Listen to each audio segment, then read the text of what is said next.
tetapi itu adalah ajaran yang sudah dikutuk ratusan tahun oleh para bapak-bapak gereja. Dia sangat menolak tentang Allah Tritunggal, dan ini adalah sesuatu hal kesesatan di dalam iman Kristen.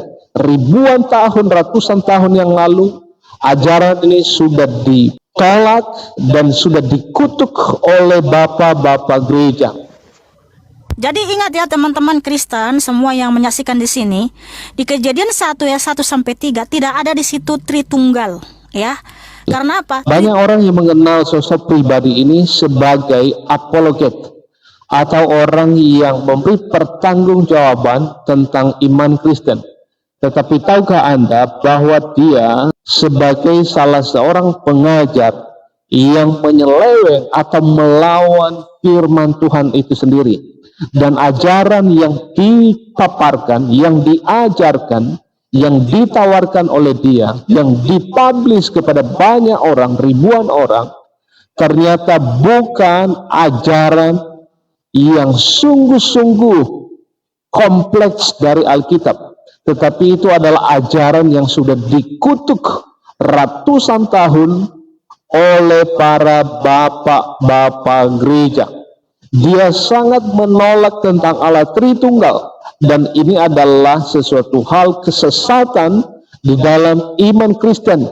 Ribuan tahun, ratusan tahun yang lalu, ajaran ini sudah ditolak dan sudah dikutuk oleh bapak-bapak gereja.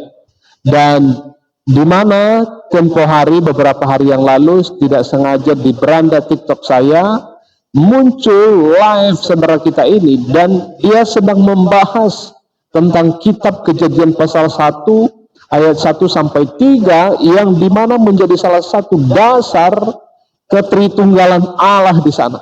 Tetapi dia menyatakan dengan jelas bahwa tidak ada istilah atau tidak ada Allah Tritunggal, dan di beberapa videonya dia menolak begitu tegas tentang Allah Tritunggal. Maka saya dan saudara semua perlu berhati-hati dan jangan menelan mentah-mentah apa yang diajarkan oleh saudara kita ini. Maka kita perlu berdoa bagi dia supaya dia bertobat dan kembali kepada ajaran Alkitab yang sepenuhnya. Bukan menolak Allah Tritunggal yang itu sama sekali menolak tentang kebenaran yang sejati itu. Jadi teman-teman semua, kita doakan supaya dia boleh berbalik dan kembali ke jalan yang benar, ialah kepada ajaran Alkitab yang sepenuhnya. Karena ada banyak hal-hal yang jika dia menolak kealahan Tritunggal, tetapi ada banyak ayat yang berbicara tentang Allah Tritunggal. Contoh salah satu adalah ketika Yesus dibaptis, maka Allah Bapa berbicara, maka ada Roh Kudus dalam rupa atau digambarkan dalam seperti burung merpati, maka ada Kristus berbicara tentang Allah Tritunggal di sana. Dan saya sudah bahas beberapa seri tentang hal ini di video-video saya. Oke, terima kasih. Doa kita semuanya kiranya Tuhan terus tolong dan berkati orang-orang di luar sana supaya mereka boleh menerima dan juga hidup di dalam Allah Tritunggal itu sendiri. Terima kasih, Tuhan memberkati kita semuanya. Shalom. Berfirmanlah Elohim, ya, dalam bahasa Yunaninya eipen itu berkata, ya, berkatalah, ya. Di bahasa Yunani, bahasa Ibrania wayomer, ya, wayomer itu artinya berkata, berucap atau berfirman, ya, atau bertitah. Nah, itu berfirman itu di situ kata kerja, bukan kata benda, ya. Kalau itu, ya, tiga pribadi atau kata benda, harusnya itu kata benda, bukan kata kerja. Jadi berfirman di situ kata kerja. Oke, sebentar dulu, ini kenapa itu living ini naik nelpon. Ntar dulu ya. Oke, silakan.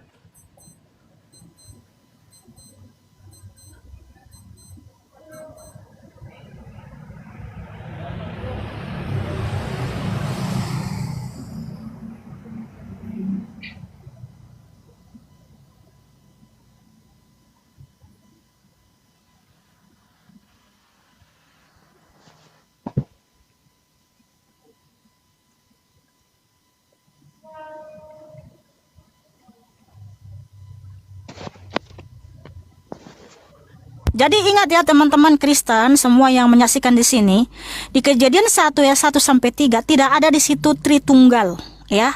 Karena apa? Tritunggal itu kan konsepnya 3 pribadi dalam satu hakikat, Bapa bukan anak, anak bukan Roh Kudus bukan Bapa. Di mana Kejadian 1 ayat 1 kata Elohim di situ adalah kata benda, ya. Roh Elohim kata benda feminim. Berfirmanlah Elohim, berfirman di situ itu kata kerja, bukan kata benda, ya. Nah, harusnya berfirman di situ harusnya kata benda supaya sesuai dengan Tritunggal, kata 3 pribadi. Nah, sementara di situ adalah kata kerja. Makanya berfirman di situ dalam bahasa Yunani adalah eipen, ya. Berucap, berkata-kata. Kalau dalam bahasa Ibraninya wayomer, wayomer itu berkata-kata, ya, bertitah. Nah, makanya di Yohanes 1 ayat 1 sampai 14, ya. Di mana nih Ito Living nih? Katanya mau naik tapi nggak ada di antrian. Di mana itu? Nggak ada. Nah, makanya di Yohanes 1 ayat 1 sampai 14, Tuhan Yesus di situ bukan kata-kata, bukan ucapan, tetapi Dia yang berkata-kata.